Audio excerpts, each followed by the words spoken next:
तो सुनिए पूज्य गुरुदेव जी के मुख कमल से, जिसमें परमात्मा कह रहे हैं कि आपने भगवान देखा नहीं। प्रकार ये भक्ति आध्यात्मिक परमात्मा प्राप्ति रूपी जो प्रश्न है, ये क्वेश्चन है, ये क्वेश्चन है, इसको हल करने के लिए, इसको सोल्व करने के लिए आपने इस दास को भगवान मानना पड़ेगा। तब आपकी आध्यात्मिक क्रियाएं सफल होंगी। अब सबसे पहले पूज्य गुरुदेव जी ने क्या कहा कि इस भक्ति मार्ग पे यदि आपको सफल होना है, इन आध्यात्मिक क्रियाओं को यदि सफल करना है, तो सबसे पहले आपने अपने गुरु को परमात्मा मानना पड़ेगा, गुरु को भगवान मानना पड़ेगा। तो एक जो गुरु भगत होता है, जो सतगुरु का शिष्य होगा और जो अपने गुरु के वचनों पे चलेगा, उसके लिए तो फाइनल हो गया। अगर कोई कहे कि गुरु जी का तो जन्म हुआ है, तो कोई बात नहीं भाई, गुरु जी का जन्म हुआ है, हमें इससे कोई ऑब्जेक्शन नहीं है। गुरु जी अंडे से पैदा हुए हैं या गुरु जी मां से पैदा हुए, हमें कोई ऑब्जेक्शन नहीं है। हमारे लिए सबसे बड़ा जो आदेश है वो है हमारे गुरुदेव का सत्संग रूपी आदेश, गुरुदेव का सन्मुख बोला गया आदेश। उसमें परमात्मा ने साफ साफ कह दिया कि आपने गुरु को भगवान मानना पड़ेगा। तो यहां पे सारी अगरम मगरम ही समाप्त हो जाती है कि गुरु का जन्म हुआ है या गुरु अंडे से आया है या गुरु कहां से आया है। गुरु भगवान मतलब गुरु परमात्मा, गुरु बंदी छोड़। और बंदी छोड़ का सबसे पहला लक्षण, भगवान का सबसे पहला लक्षण होता है कि भगवान कभी किसी मां के गर्भ से नहीं आता। परमात्मा अजन्मा होता है, परमात्मा स्वयंभू है, परमात्मा प्रकट होता है। तो हमने इसी डेफिनेशन को लेके चलना पड़ेगा। और इस डेफिनेशन के आधार से हम परमेश्वर का फिर जन्मदिन नहीं मना सकते, हम परमेश्वर का प्रकट दिवस ही मनाएंगे। और यही परीक्षा है। तो सबसे पहले तो गुरुदेव ने हमें आदेश दे दिया कि आपने गुरु को भगवान मानना पड़ेगा। और उसके बाद परमात्मा कह रहे हैं कि आपने भगवान को देखा नहीं, आपने इस दास को देखा है। तो भगवान वाली जो क्रिया है, भगवान के साथ में जो रहना होता है, जो क्रिया करनी होती है, भगवान के सामने कैसे बोलना, चलना, उठना, बैठना होता है, वो सारी क्रिया आपने मुझ रामपाल दास को भगवान मान के मेरे साथ करनी पड़ेंगी। क्यों? उसके लिए गुरुजी ने बताया कि जब तुम त्रिकुटी पे जाओगे तो वो कबीर परमात्मा वहां भी मुझ रामपाल दास के रूप में ही तुम्हें मिलेगा। तो जो व्यवहार, जो तुम्हारी सोच आज इस पृथ्वी लोक में मेरे प्रति है, तुम मुझे परमात्मा मानते हो, जन्म लिया हुआ मानते हो, गुरु मानते हो, क्या मानते हो, ऐसी की ऐसी सोच और विचारधारा तुम्हारी त्रिकुटी पे होगी, क्योंकि वहां भी परमात्मा मुझ रामपाल दास के रूप में मिलेगा। तो जैसी सोच आज हमारी गुरु के प्रति इस पृथ्वी लोक पे रहेगी, सेम टू सेम वही सोच हमारी त्रिकुटी पे होगी गुरु जी के प्रति। पुण्यात्मा, हम कितना बड़ा धोखा खा जाएंगे यदि आज हम गुरु जी का जन्मदिन मना रहे हैं तो त्रिकुटी पे भी हम उनको मां से जन्म लिया हुआ ही मानेंगे। आज यदि हम परमात्मा के वचनों को नहीं मानते हैं, गुरुदेव के सत्संग रूपी वचनों पे नहीं चलते हैं, तो त्रिकुटी पे भी हमारे मन में वही विकार रहेंगे। तो बताइए, परमात्मा तुरंत हमारे को वहां से नीचे पटक देगा। तो ये रिहर्सल करवा रहा है परमात्मा सतगुरु के रूप में आके। और मालिक को पता है कि अगर मैंने मेरे दो रूप दिखा दिए कि भैया मेरा गुरु रूप अलग और मेरा परमात्मा रूप अलग, तो जिंदगी में पार ही नहीं हो पाएंगे। और दूसरी बात, जब इनको मालूम पड़ जाएगा कि भैया कोई परमात्मा तो कोई दूसरा है, असली भगवान तो त्रिकुटी में मिलेगा, ये तो गुरु जी हैं, तो ये यहां पे एक विश्वास के साथ, एक दृढ़ता के साथ में, मर्यादाओं के साथ में भक्ति नहीं कर पाएंगे, क्योंकि ये गुरु को सामान्य समझेंगे। और गुरु को सामान्य समझने वाला व्यक्ति कोई भी भक्ति क्रिया सही तरीके से पूरी नहीं कर पाएगा।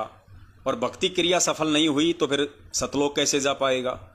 तो एक रूप होते हुए भी वो परमात्मा अपने आप को दो रूपों में दर्शाता है, गुरु रूप में और गोविंद रूप में। तो पहले सत्संग सुनिए परमात्मा का ध्यान से, उसके बाद परमात्मा इस पे और ज्यादा विश्लेषण करवाएंगे।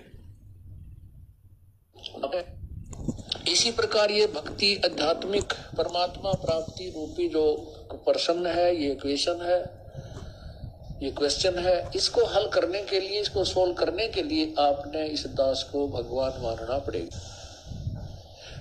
तब आपकी आध्यात्मिक क्रियाएं सफल होंगी। जैसे आप यहां से जाओगे, आपने परमात्मा देखा नहीं है, आपने इस दास को देखा है, वो परमेश्वर इस दास का रूप धारण करके आपके समक्ष वहां खड़ा होगा। अब जैसा जिसका व्यवहार इस दास के प्रति यहां है वो वैसा ही करेगा। जैसा आपका इस दास के प्रति आपके मन में दोष या श्रद्धा है वो ज्यों की त्यों वहां होगी। जब आपकी वहां एक बार फिर जो है पछोड़ लाओगा परमात्मा, आपके पास भक्ति धन भी है, आपके अंदर गुरु जी के प्रति वह श्रद्धा नहीं है जितनी भगवान के प्रति होनी चाहिए, तो भी आप वहां से रिजेक्टेड हो जाओगे तिरकुटी के ऊपर। पुण्यात्मा, ये आपको रिहर्सल कराई जा रही है आपसे, और आपने इस रिहर्सल में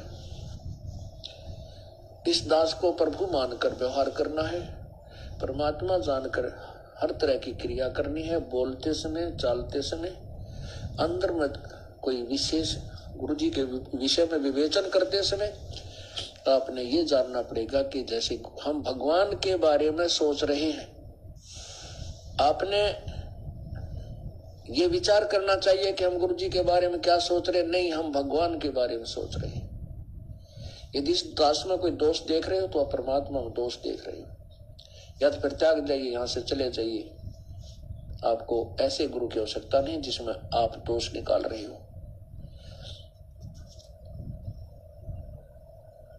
हम इसी प्रकार परमात्मा को प्राप्त कर सकते हैं। गुरु मानुष कर जानते ते नर कहिए अंधे, ओए दुखी संसार में आग काल के फंदे। पुण्यात्मा, स्पष्ट कह दिया पूज्य गुरुदेव जी ने, यदि आप मुझ रामपाल दास में कोई दोष देख रहे हो तो समझो आप अपने भगवान में दोष देख रहे हो, आप परमात्मा में दोष देख रहे हो। और यदि आप मुझ दास में दोष देख रहे हो, गुरुजी कह रहे हैं, तो परमात्मा कह रहे हैं यदि आपको अपने गुरु में कोई दोष दिखाई दे रहा है तो ऐसे गुरु की कोई आवश्यकता नहीं है, फिर आपको त्याग दीजिए उस गुरु को। आप सफल नहीं हो पाओगे फिर। तो पुण्यात्माओं, गुरुजी का जन्मदिन मनाने का मतलब है गुरुजी में महादोष देखना। दोष ही नहीं, महादोष। अपने गुरु को मानुष मानना, ये कोई सामान्य वाणी नहीं है जो हम रोज सुन लेते हैं, गुरु मानुष कर जानते ते नर कहिए अंधे। अरे गुरु को मानुष तो मान चुके हो भाई तुम लोग, उनका जन्मदिन मना के। मानुष मतलब मानव, आम प्राणी, जीव। इस वाणी में चाहे ये कह दो कि गुरु मानुष कर जानते, या ये कह दे कि गुरु को जीव कर जानिए, या गुरु को अपने जैसा कर जानिए। वो तो एक शब्द है मानुष। मानुष के तो बहुत सारे रूप हैं। अब भिखारी भी मानुष है, आम व्यक्ति भी मानुष है, अपने जैसा मानना भी उनको मानुष मानना है, उनका जन्मदिन मनाना भी मानुष मानना। क्योंकि जन्म किसका मनाया जाता है? जीव का। जन्म किसका होता है? जीव का।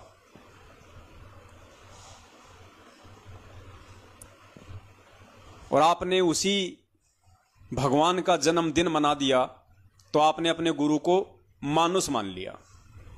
और मानुष मानने वाले के लिए परमात्मा ने कह दिया कि भैया तुम्हारा बेड़ा पार नहीं हो सकता, चाहे कोई कितनी बात बनाओ।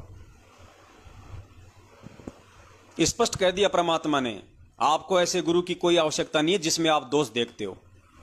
आप यहां से चले जाइए।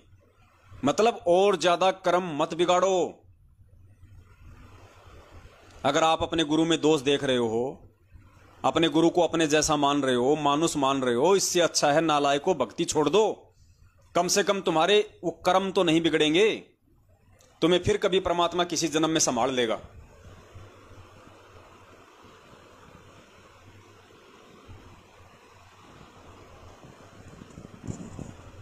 और गुरुदेव कह रहे हैं कि तुमने भगवान को देखा नहीं, तुमने इस दास को देखा है, और भगवान तुम्हें त्रिकुटी पे मिलेगा इस दास के रूप में। पुण्यात्माओं बताइए, तो सही कह रहे हैं परमात्मा कि तुमने भगवान नहीं देखा। यानी ये जो कागज की जो फोटो है कबीर जी दाढ़ी मूंछ वाली, ये भगवान की फोटो नहीं है। ये कबीर परमात्मा की फोटो नहीं है। अपने आत्मा, वो परमात्मा तो किसी भी रूप में आ जाएगा, और आ गया, आंखों के सामने खड़ा है। गुरुदेव ने क्या कहा?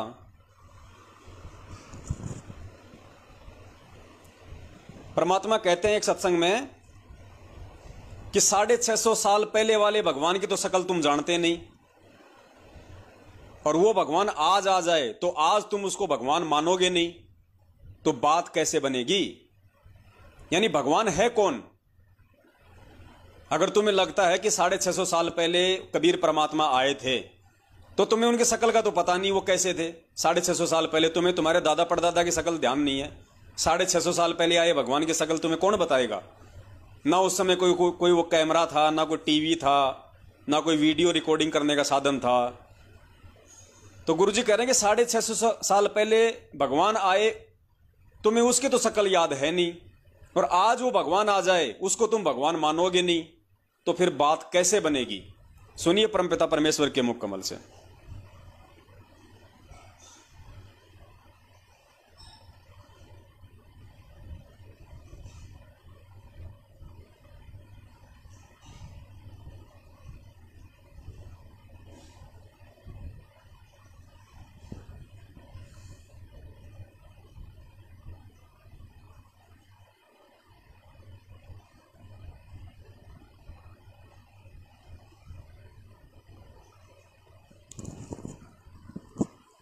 सुनिए परमात्मा के मुख कमल से, और फिर विचार करना पुण्यात्माओं कि परमात्मा कौन है और किस प्रकार से समझाएंगे फिर पूज्य गुरुदेव जी हमें। हमने गुरु जी को परमात्मा मानना पड़ेगा। उस समय तो परमात्मा स्वयं आए थे, लेकिन वो भूमिका गुरु की ही कर रहे थे, एक संत की कर रहे थे। और उस समय परमात्मा स्वयं आए हुए थे, तो भी ज्ञानहीन व्यक्ति, श्रद्धालु अनुयायी, तो भी उनको एक सिंपल मैन मानते थे, एक भक्त गुरु संत ही मानते थे। क्योंकि ऐसे शिक्षित व्यक्ति जो होते हैं वो ज्ञान के तह तक नहीं पहुंच पाते। कितनी बार समझा लिया प्रभु ने, लेकिन एक वो अक्सर ज्ञान युक्त अज्ञानी संस्कृत भाषा बोल के और उस भोली आत्माओं को गुमराह कर देता था कि तुम्हारा गुरु तो अशिक्षित है, उसको अक्सर ज्ञान है ही नहीं, वो वेदों और गीता के बारे में जानता ही नहीं, वो तो कोई बकवाद घड़ता है, झूठ बोलता है।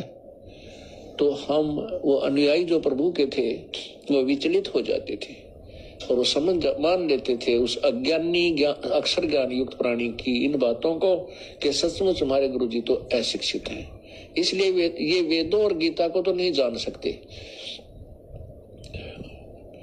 और वेदों और गीता जी के बारे में तो ब्राह्मण लोग ही सही बताते हैं, पुराणों के विषय में यही सही जानते हैं, क्योंकि सभी पुराण, सभी पवित्र सदग्रंथ, पवित्र गीता जी, पवित्र चारों वेद, पवित्र पुराण सभी संस्कृत लैंग्वेज के अंदर लिपिबद्ध है। इस बात का वो नाजायज फायदा उठाएगी। परमात्मा ने इसलिए ये समय सेलेक्ट किया, ये टाइम सेलेक्ट किया कि पिछली पीढ़ी के अंदर शिक्षित होगा सारा समाज, उस समय ये मेरे को पहचान पाएंगे मेरे बच्चे, और इन काल के दूतों को ये धिक्कार देंगे, ठुकरा देंगे, छोड़ देंगे, त्याग देंगे।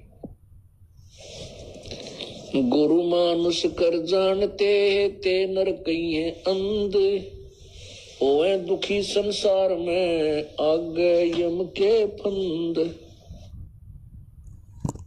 स्पष्ट कह रहे हैं परमात्मा गुरु जी को परमात्मा कि उस समय वो नकली धर्म गुरु नाजायज फायदा उठा गए हमारी अज्ञानता का, ज्ञानहीनता का, अक्षर ज्ञानहीनता का।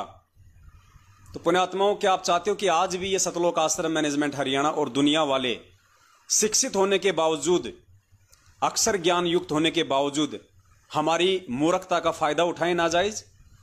क्या आज भी आप चाहोगे चंद सत्सेवकों को छोड़ के 70% संगत की मूर्खता का नाजायज फायदा गुरुजी को मानुष समझ के गुरुजी का जन्मदिन मनवा के काल भगवान ने मैनेजमेंट के माध्यम से उठा लिया।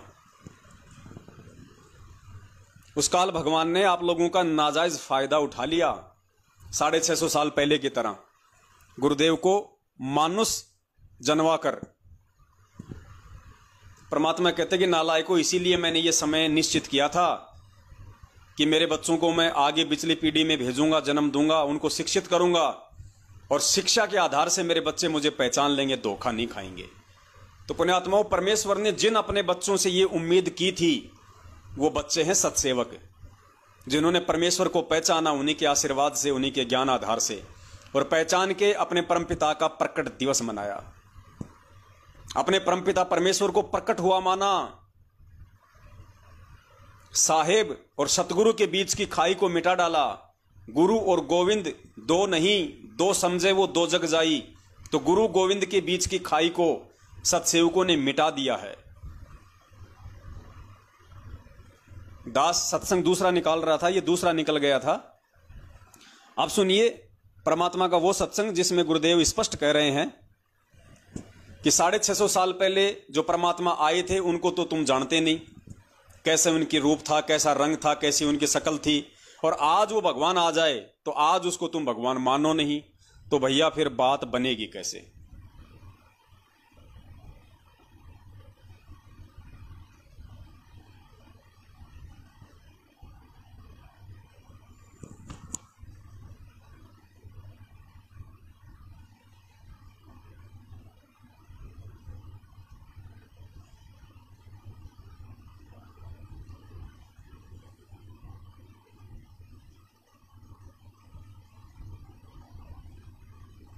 ये पुण्यात्माओं दास,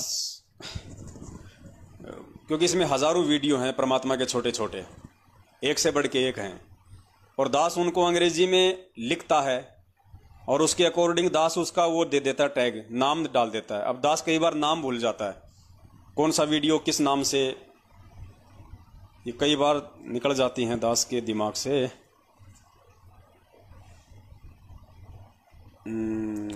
दास को इसमें लैपटॉप में निकालना पड़ेगा, शायद इसमें मैंने डाला नहीं हो। शॉर्ट वीडियो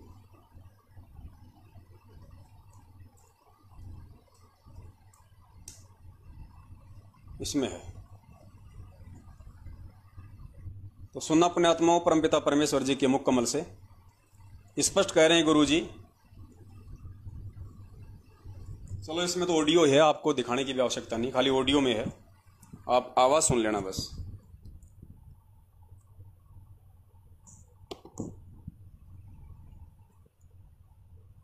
यदि इस दास के स्थान पर आज कबीर परमेश्वर भी आ जाते, क्योंकि जिस समय कबीर परमेश्वर जिस रूप में आए थे वो तो तुमने देखा नहीं, वर्तमान होना नहीं, और वो परमात्मा किस रूप में आए थे ये तो जो हमने चित्र बना है तो हमारा एक अपना इमेजन है, अपना सपोजिशन है, अपना माना हुआ बनाया है। लेकिन वो परमात्मा अब आ जाए तो जिस रूप में वो पहले आया था वो तो तुमने देखा नहीं, और ईब जिसमें आया उसने तो मानो को नहीं। क्या कहा पूज्य गुरुदेव जी ने? पूज्य गुरुदेव जी ने कहा कि अगर इस समय वो कबीर परमात्मा उस दास के रूप में आ जाए, और फिर गुरु जी कह रहे हैं कि 650 साल पहले जिस रूप में आए थे वो तुमने देखा नहीं, और आज जिस रूप में आ जाए उस रूप को तुम मानने को तैयार नहीं। और फिर गुरु जी ने कहा कि पुण्यात्मा, तुम जो ये फोटो देखते हो, तुम जो ये चित्र देखते हो, कौन सा दाढ़ी मूछ वाला, गुरु जी कह रहे हैं ये तो काल्पनिक है, इमेजिन है, ये तो एक सोच आधार से लोगों ने बनाया है। ये चित्र परमेश्वर का नहीं है, भगवान का नहीं है। इसलिए दास मना करता है कि पुण्यात्माओं, एक समय तक ठीक था, हमने इस चित्र को भगवान मानना हमारे लिए वो जरूरी था, और पूज्य गुरुदेव जी के लिए भी एक समय तक, जब तक कि हमें ये ज्ञान नहीं था अच्छे से, तब तक इस चित्र को ही कबीर जी कह के पुकारना जरूरी था। लेकिन जब हमें ज्ञान दे दिया परमात्मा ने, हमें परमेश्वर ने अपनी पहचान करवा दी कि भैया उस चित्र से बाहर निकल के मैं खुद तुम्हारे सामने आ चुका हूं। अब वो चित्र तुम्हें कुछ नहीं देने वाला, तुम्हारा कोई भला नहीं करने वाला, तुम्हें कोई सत्संग सुनाने वाला नहीं है वो चित्र। अब तो कम से कम जिंदा रूप में तुम्हारी आंखों के सामने खड़े कबीर परमात्मा को पूजो। या आज भी तुम इतना ज्ञान लेने के बाद भी 27 साल कम नहीं होती है, गधे को गीता पढ़ाई जाए तो स्वर्ग चला जाए।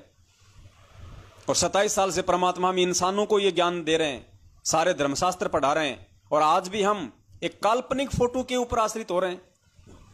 एक चित्र जो हमारे भगवान का नहीं, और भगवान का भी है तो हमारे किसी काम का नहीं। अगर 650 साल पहले वाला ये चित्र जो हम मानते हैं कि ये कबीर जी की असली फोटो है, तो भी हमारे किस काम की? जब वही कबीर आज साक्षात हमारे सामने प्रकट है, तो उसी परमात्मा की 650 साल पुरानी फोटो हमारे क्या काम की? हम क्यों उस फोटो का जून के महीने में प्रकट दिवस मनाएं? उस फोटो को क्यों हम अपने घर में रखें? अगर फोटो को हम घर में रखेंगे, दरबार में रखेंगे, तो हमारी सुई जाएगी दो पे। जब हमारा परमात्मा एक है, हमारा इष्ट एक है, हमारा गुरु एक है, तो दूसरे को घर में रखने का फायदा क्या? जब भी उसको देखोगे आपका ध्यान डाइवर्ट होगा, आपका प्यार बटेगा, आपकी आस्था बटेगी। अरे किसी आदमी की 2 पत्नियां हैं, अब बताओ वो प्यार उस आदमी का बटा कि नहीं बटा उन दोनों में?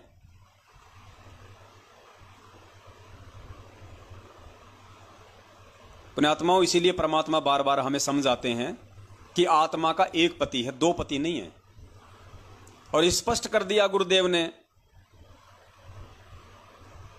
इस कागज की दाढ़ी मूंछ वाली फोटो के विषय में कि ये तो काल्पनिक है। काल्पनिक मतलब ये तो मन की सोची हुई बात है। भगवान का ऐसा रूप नहीं था, भगवान का ऐसा चित्र नहीं था। जब कबीर परमात्मा आए तो इस चित्र में नहीं आए। ये तो बनाते बनाते बनाते बनाते आप गूगल पे जाके देखो, कबीर दास के नाम से कबीर दास की फोटो इमेज आपको 50 प्रकार की मिल जाएंगी। किसी में काली दाढ़ी है, किसी में सफेद दाढ़ी है, किसी में बूढ़ा है, किसी में जवान है, किसी में पूरे कपड़े पहन रखे हैं, किसी में खाली लंगोटा सा पहन रखा है। आपको 50 प्रकार की फोटो मिल जाएंगी, क्योंकि बार बार बार बार बार बार हमें उसी फोटो को हमारे सामने पेश किया जा रहा है, तो हमें लगता है कि यही भगवान है। अब जैसे ये तो चलो 650 साल पुरानी बात हो गई पुण्यात्माओं। आप लोग रामायण देखते हो, रामायण तो कब बनी है? ये 20-30 साल पहले बनी थी। ये 20-30 साल पहले रामायण बनी है, और 20-30 साल में लोग उस त्रेता युग वाले रामचंद्र जी को तो भूल गए, वो कैसा था कैसा नहीं था। और वर्तमान में जिसने रामायण बनाई है, जो राम जो बना हुआ है, लोग अपने घरों में उसकी फोटो लगाने लग गए।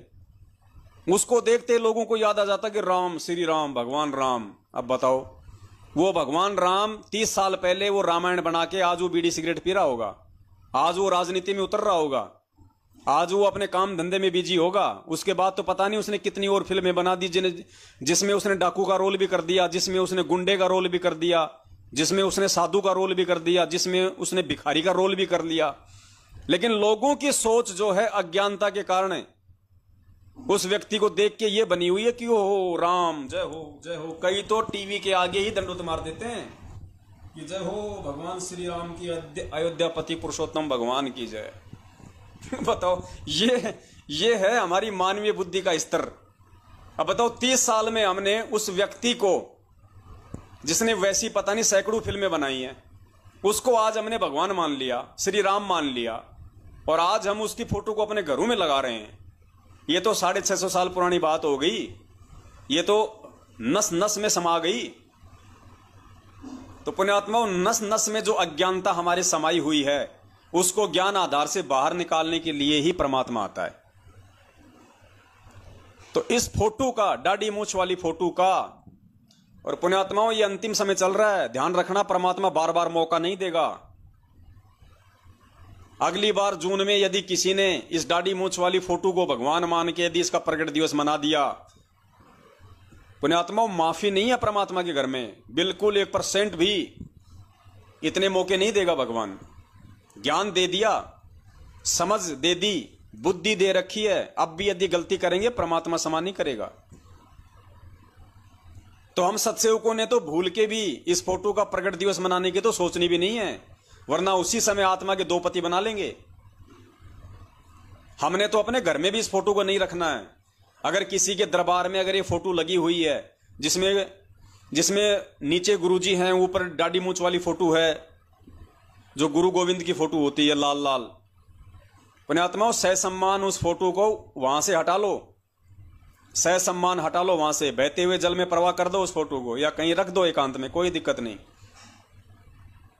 या इनके फर्जी नामदान केंद्रों पे दे आओ, या किसी दूसरे भगत को दे दो कि भैया ले ले तेरे को फोटो चाहिए तो।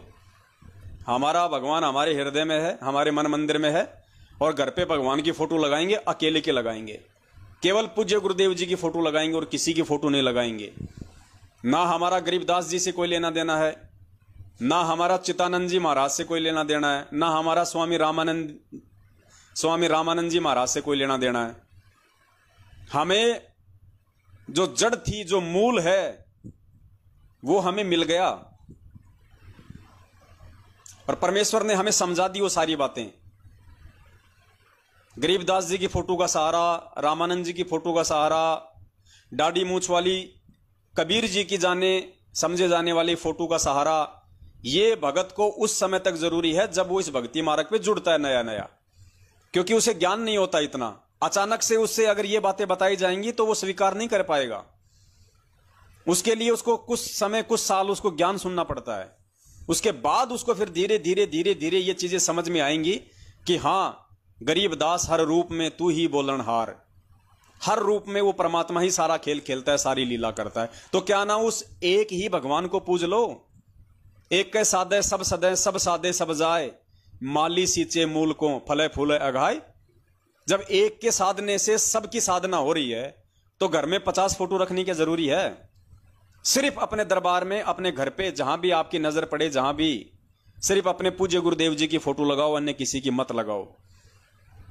अब जैसे नित्य नियम हम करते हैं, उसमें 3-4 फोटोएं आती हैं गरीबदास जी की, रामानंद जी की, तो कोई दिक्कत नहीं है, उन फोटों को नहीं हटाना है। वो परमात्मा ने हमारे को एक आरती की पुस्तक बना के दी हुई है, वो पुस्तक सभी के लिए, तो हमने उन पुस्तकों से हटाना नहीं है, लेकिन हमने उनमें कोई आस्था भी नहीं रखनी है। हमने केवल भक्ति विधान को पूरा करते हुए केवल उनके नाम हमने लेने हैं, कोई दिक्कत नहीं है। जैसे हम सुबह सुबह हम लोग नित्य नियम करते हैं, सबसे पहले बोलते हैं बोलो सतगुरुदेव जी की जय। सबसे पहले अपने गुरुदेव की जय बोलो। अपना गुरु कौन है? कबीर परमात्मा है। वास्तविक नाम अपने गुरुदेव का है कबीर देव। आज संत रामपाल जी महाराज जी के रूप में सतगुरु के चोले में है, लेकिन उस कबीर नाम से पहले आज हमने सतगुरु की जय बोलनी है, अपने पूज्य गुरुदेव जी की जय बोलनी है, संत रामपाल जी महाराज जी की जय, बंदी छोड़ सतगुरु रामपाल जी भगवान की जय। उसके बाद में आपने कबीर जी की जय बोलनी है, क्योंकि वो कबीर नाम जो है बाद में है, पहले उसी कबीर परमात्मा का वो नाम हमारे लिए ज्यादा महत्व रखता है, जिस रूप में वो कबीर परमात्मा आज धरती पे प्रकट हैं। तो हमारे लिए उस कबीर जी की फोटो से, उस कबीर जी के नाम से, यदि सबसे महत्वपूर्ण कोई नाम है तो हमारे गुरुदेव का नाम है। सबसे महत्वपूर्ण यदि कोई स्वरूप है तो हमारे गुरुदेव का स्वरूप है। उसके बाद में उस नाम की जय बोलनी है, केवल इन पुस्तकों में, बाकी कोई मतलब नहीं हमारा। सुनो एक बार दोबारा ध्यान से, खुद गुरुजी इस फोटो को रिजेक्ट कर रहे हैं। और पुण्यात्माओं, ये बातें आज से पहले हमें समझ में क्यों नहीं आ रही थी? क्योंकि आज से पहले यदि ये बातें गुरुदेव भी गहराई से बताते, या और कोई भगत भाई इस पवन दास की जगह यदि कोई आ जाता संगत में परमात्मा की दया से, और यही बातें जो आज परमात्मा साध संगति के माध्यम से बुलवा रहे हैं, यही बातें यदि आज से 5 साल पहले कोई बोलता, पुण्यात्माओं, हमारे गले ये बातें नहीं उतरती। क्योंकि उस समय तक हम लोग नीचे से भक्ति से परिपूर्ण नहीं थे, यानी इन चीजों को समझने के लायक हमारी भक्ति नहीं बनी थी। अब इन चीजों को समझने के लायक परमात्मा ने हमारी भक्ति बना दी, इसलिए आज हमें ये चीजें बिल्कुल समझ में आएंगी कांटे की तरह। तो सुनो पूज्य गुरुदेव जी के मुख कमल से, और गुरुजी इस फोटो को एक काल्पनिक बता रहे हैं, इमेजिन बता रहे हैं, सपोजिशन बता रहे हैं। तो पुण्यात्मा, फिर हमारे लिए इस फोटो का महत्व क्या रह गया? क्योंकि हम तो गुरु भगत हैं, हम तो गुरु जी के वचन पे चलने वाले हैं। सुनिए परमात्मा के मुख कमल से एक बार दोबारा।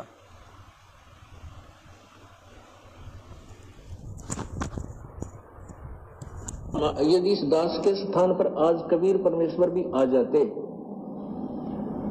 क्योंकि जिस समय कबीर परमेश्वर जिस रूप में आए थे वो तो तुमने देखा नहीं वर्तमान वाला ने, और वो परमात्मा किस रूप में आए थे ये तो जो हमने चित्र बनाए तो हमारा एक अपना इमेजन है, अपना सपोजिशन है, अपना माना हुआ बनाया है। लेकिन वो परमात्मा अब आ जाए तो जिस रूप में वो पहले आया था वो तो तुमने देखा नहीं, और ईब जिसमें है उसने तो मानो को नहीं। बताओ 650 साल पहले वाला रूप तुमने देखा नहीं। देखा नहीं मतलब ये फोटो फिर काल्पनिक है, वरना गुरुजी कह देते कि बच्चों यही फोटो है उस कबीर परमात्मा का जो 650 साल पहले आए थे। लेकिन गुरुजी कह रहे कि 650 साल पहले जो परमात्मा आए थे वो रूप तो तुमने देखा नहीं, और वर्तमान में जो आ गया उसको तुम मानोगे नहीं, तो बात कैसे बनेगी। पुण्यात्माओं, गुरुदेव के कहने का मतलब, गुरुदेव का संकेत यह है कि पुण्यात्माओं अब ये अगरम मगरम छोड़ दो, भक्ति मार्ग पे अब तुम कोई नादान बच्चे नहीं रहे हो। अगर अच्छी आत्मा हो, संस्कारी आत्मा हो तो 3 साल बहुत होती हैं समझने के लिए, 3 साल काफी होती हैं गुरुदेव को समझने के लिए। तो गुरुदेव का संकेत है कि अगरम मगरम छोड़ दो, ये फोटोओं के ऊपर आश्रित होना छोड़ दो, ये फोटो का प्रकट दिवस मनाना छोड़ दो। जब वो जिंदा कबीर तुम्हारे सामने प्रकट है तो क्यों फोटोओं के ऊपर आश्रित होके अपने गुरुदेव को दुखी कर रहे हो।